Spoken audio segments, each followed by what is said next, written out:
நீ ஒரு காக்கா, நீ தண்ணியில் எப்படி வாழ போற? உன்னால் முடியுமா?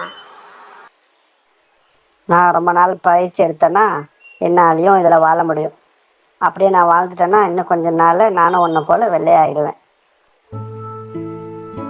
காக்கா தன்னோட வாழ்கிற இடத்த விட்டுட்டு வாத்து வாழ்கிற குளத்துல போய் வாழ ஆரம்பிச்சிச்சு. கொஞ்ச நாள் கூட அந்த காக்காவால் தண்ணியில் வாழ முடியலை. தண்ணி பட்டு உடம்பு மேலே நோய் வந்து உடம்பு சரியில்லாமல் வீணா செத்து போச்சு.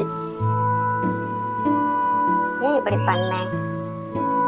உன் வாழ்க்கை உன்னுடையது, அதை ஏன் எப்படி வீணாக்கிட்ட?